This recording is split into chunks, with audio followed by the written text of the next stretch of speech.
खबरें आपने भी पढ़ी हैं। गांव में हाथी घुस गया, गांव में हाथी का आतंक, हाथी ने फसल बर्बाद कर दिया, गांव में तेंदुआ घुस गया, गांव में बाघ घुस गया, गांव में चीता घुस गया। पता है ऐसी खबरें, इन खबरों को क्या कहा जाना चाहिए? ये भ्रामक खबरें हैं, झूठ है, ये झूठ खबरें हैं ये। क्यों? हाथी आपके गांव में नहीं घुसा, आप हाथी के गांव में घुस गए। तेंदुआ आपके घर में नहीं आया, आपने तेंदुए के घर में घर बना लिया। वो आपका घर नहीं था, वो तेंदुए का ही घर था, आपने अतिक्रमण किया है वहाँ पे। और क्यों ऐसा हो रहा है? गांव में हाथी घुस रहे हैं, रेलवे फाटक हाथी तोड़ दे रहे हैं, कुएं में तेंदुआ घुस जा रहा है, गलियों में शेर दिख रहा है, चीते दिख रहे हैं, कुत्ते उठा के ले जा रहे हैं। वो ऐसे क्यों हो रहा है? ये हालत क्यों है? ये हालत इसलिए है क्योंकि भारत में वेरी डेंस फॉरेस्ट अब सिर्फ 3% बचे हैं। मॉडरेट डेंस फॉरेस्ट लगभग 9%, और ओपन फॉरेस्ट 9%। टोटल लगभग 21-22% ज़मीन पर भारत में अब जंगल बचे हैं। पर पर्सन के हिसाब से एक आदमी पर सिर्फ 28 पेड़ है, जो दुनिया में सबसे लोएस्ट है। ये हालत है हमारी। और उसके बाद हम खबरें छापते हैं, अखबारों में दिखाते हैं, टीवी पे चलाते हैं कि गांव में हाथी घुस गया। भाई साहब, गांव में हाथी नहीं घुसा, आप हाथी के गांव में घुसे हो, इस बात को मानो। वो हर पेड़, हर टीला, हर खाई, हर लैंडमार्क जो हाथियों का था, उनका रास्ता था, उनका लैंडमार्क था, उससे अपने रास्ते पहचानते थे, पानी की जगह पहचानते थे, खाने की चीज़ें पहचानते थे। वो सब आपने तोड़ फोड़ दिया, सड़कें बना दी, उस पर बोर्ड लगा दिया, और आप ये एक्सपेक्ट करते हो कि हाथी आए, उस बोर्ड को पढ़े, अच्छा इधर जाने का ये रास्ता, और फिर उधर से चला जाए। ये सोचते हो आप? सोच के देखिए कि पिछले 5 सालों में 1 करोड़ से ज़्यादा पेड़ों को काटने की अनुमति दे दी गई है पिछले 5 सालों में। सोचिए कि अगर अनुमति में 1 करोड़ से ज़्यादा पेड़ कटे हैं, मसलन मैं आपको बताऊं, लगभग 2016-17 में 17 लाख के आसपास,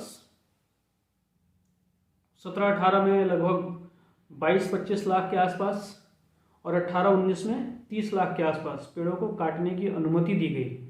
अनुमति में तो इतने सारे कट गए, बिना अनुमति वाले कितने कटे होंगे इसका भी अंदाजा लगा लीजिए आप। और मैं फिर से घूम के वही आता हूँ कि फिर आप कहते हो कि गांव में तेंदुआ घुस गया। क्यों नहीं घुसेगा आपके गांव में तेंदुआ? क्योंकि आप तेंदुआ के गांव में घुसे हुए हो। यार, इस चीज़ को बहुत गंभीरता से अब सोचने और समझने की ज़रूरत है। हम बहुत ज़्यादा ऑलरेडी इस धरती को बर्बाद कर चुके हैं। यहाँ की हवा खराब कर चुके हैं, यहाँ का पानी खराब कर चुके हैं, यहाँ की मिट्टी खराब कर चुके हैं, जंगलों को ख़त्म कर चुके हैं, समुद्र को गंदा कर चुके हैं, मछलियों को मार चुके हैं। लगभग 40% ऑफ स्पीसीज़ को हमने पिछले 40-50 सालों में ख़त्म कर दिया है। इससे ज़्यादा ही होगा। ये समझने की ज़रूरत है, और अब इस पर काम करने की ज़रूरत है, इस पर एक्शन लेने की ज़रूरत है। हाथ पर हाथ धरे बैठेंगे तो यकीन मानिए कि इस धरती की उम्र 100 साल से ज़्यादा बची नहीं होगी फिर, अगर जैसे जिस हिसाब से चल रहा है। ईश्वर ने, प्रकृति ने जो आपको दिया, अब उसका उपयोग कीजिए, शौक से कीजिए। मैं भी कर रहा हूँ, हर कोई कर रहा है। लेकिन ये याद रखिए कि इस धरती पर सबका हिस्सा है। मनुष्य बहुत चालाक है, मनुष्य के पास दिमाग है, वो उसने औजार बना लिए हैं, वो तरह तरह के इन्वेंशन कर सकता है, वो प्रयोग कर सकता है, वो आविष्कार कर सकता है। तो इसका मतलब ये नहीं है कि वो दूसरों का हक छीन सकता है। हमने दूसरों का हक छीना है, बाकी जंतुओं का, जीवों का, जानवरों का, पक्षियों का हमने हक छीना है।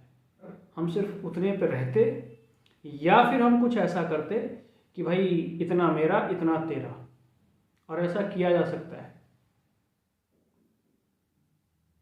लेकिन हमने हक छीना है। इस बात को स्वीकार करना ही पड़ेगा, इस बात पर हमें एक्शन लेना ही पड़ेगा। क्योंकि पर पर्सन 28 पेड़ जिंदगी के लिए इतना काफ़ी नहीं है। यहाँ लोग, एक आदमी के ऊपर घरों में 4-4 गाड़ियाँ हैं, हर कमरे में एसी लगा हुआ है लोगों के, और पेड़ 28 हैं सिर्फ। आप सोच के देखिए। प्रॉब्लम तो ये है, ये तो सब जानते हैं। इसका सॉल्यूशन क्या है? आपने डियर क्रॉसिंग ब्रिज का नाम सुना है? गूगल पे सर्च कीजिएगा, यूट्यूब पे सर्च कीजिएगा डियर क्रॉसिंग ब्रिज। दुनिया के कई देशों में deer crossing bridge, penguin crossing bridge और इस तरह के कई सारे ब्रिजेस बने हैं। ये बेसिकली क्या है कि जैसे मान लीजिए कि कोई जंगली एरिया है, उसके बीच से हमें सड़क निकालनी है, हमारी मजबूरी है, सड़क तो है उसी के बीच से होके जाएगी। अब फॉर एग्जांपल एक तरफ जंगल है, इस तरफ जंगल है, आपने बीच से सड़क निकाल दी, एक बिजी हाईवे निकाल दिया, एक रेलवे लाइन निकाल दी, तो वो जो दोनों का कनेक्शन था, जो भोजन के लिए, पानी के लिए इधर से उधर जाते थे, वो तो आपने तोड़ दिया, खत्म कर दिया। वो धीरे धीरे धीरे धीरे एक्सटिंक्ट हो जाएंगे, खत्म हो जाएंगे, लुप्त हो जाएंगे। उसका उपाय कई देशों ने, जापान ने, यूएसए ने, कई देशों ने निकाला कि उन्होंने उसके ऊपर एक फुटओवर ब्रिज बनाया, बहुत बड़ा सा, चौड़ा सा, लंबा सा, ताकि जंगली जानवर बेधड़क उसके ऊपर से होके गुजर सके। वहाँ के पेड़ों को कोई छेड़ता नहीं है, वहाँ के जगहों को कोई छेड़ता नहीं है।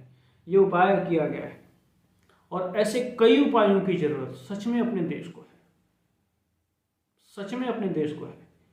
क्योंकि देखिए, ये मैं नहीं कह रहा हूँ और ये संभव ही नहीं है कि हमने जितना डेवलपमेंट किया है उन सबको आप बिल्कुल ही बंद कर दें, उसके आगे अब कुछ नहीं होगा, हम फिर से स्टोन एज में चले जाएं। ऐसा संभव नहीं है और मैं इसका पक्षधर भी नहीं हूँ।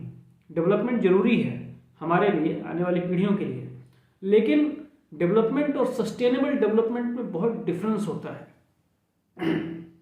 ये समय आ गया है कि हम डेवलपमेंट और सस्टेनेबल डेवलपमेंट में फर्क को समझें और उसको इम्प्लीमेंट करें।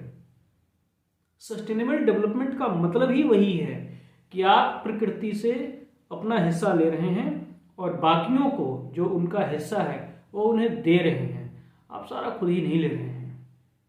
जैसे कि हमने पिछले 100-50 सालों में तो यही किया है, हमने सबके हिस्से खाए हैं, अपना हिस्सा खाने बचाने के अलावा। और इस पर काम करने की जरूरत है।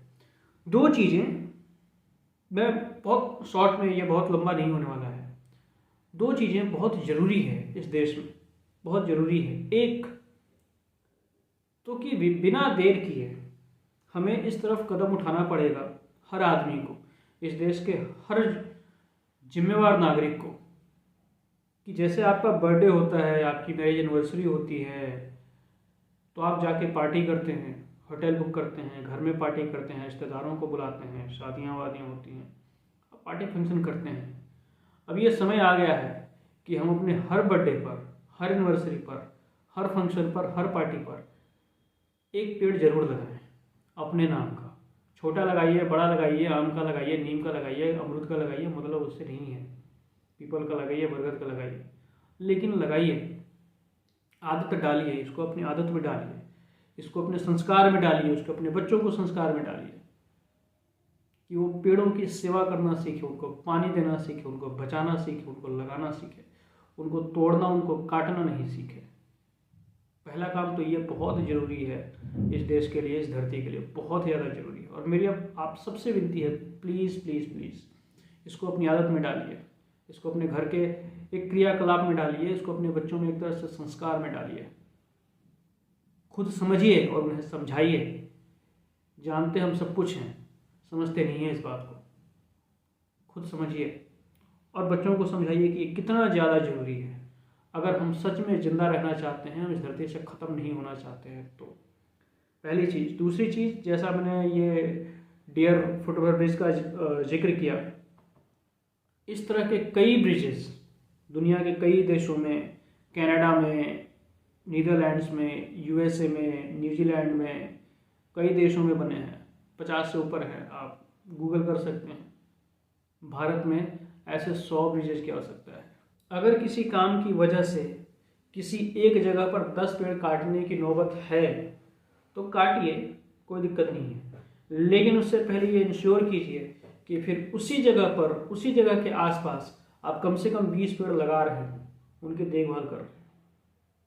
और ऐसा नहीं कि हमारे पास जगह की कमी है, बहुत जगह है अभी भी हमारे पास, हम कर सकते हैं, बट हम ऐसा सोचते नहीं हैं, हम ऐसा करते नहीं हैं, क्योंकि ये हमारे स्वभाव में नहीं है। अपना स्वभाव हमें बदलने की ज़रूरत है, अपने क्रियाकलाप हमें बदलने की ज़रूरत है, इन चीज़ों को अपने संस्कार में, अपनी आदतों में डालने की ज़रूरत है। ये जो 2 चीज़ें मैंने आज आपके साथ शेयर किया है, प्लीज़ इसका ध्यान रखिए। अगर हमने अपने घर से शुरू किया इसे, हमने अपने परिवार से शुरू किया इसे कि हम अपने हर बर्थडे पर एक पेड़ लगाएंगे, हमारे घर में जिसका भी बर्थडे होगा, जिसकी मैरिज एनिवर्सरी आएगी, कुछ भी पार्टी फंक्शन होगा, हम करेंगे घर में पार्टी ऑर्गेनाइज जैसे करते हैं, होटलों में जाके पार्टी ऑर्गेनाइज करते हैं, बाहर खाना खाने आते हैं, घूमने जाते हैं, शौक से जाइए, मगर प्लीज़ एक पेड़ लगाना मत भूलिए।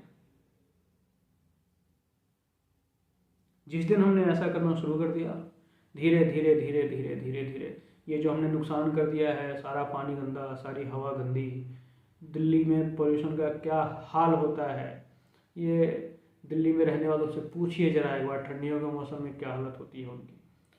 दुनिया के 100 सबसे ज़्यादा प्रदूषित शहरों में टॉप 10 भारत के हैं।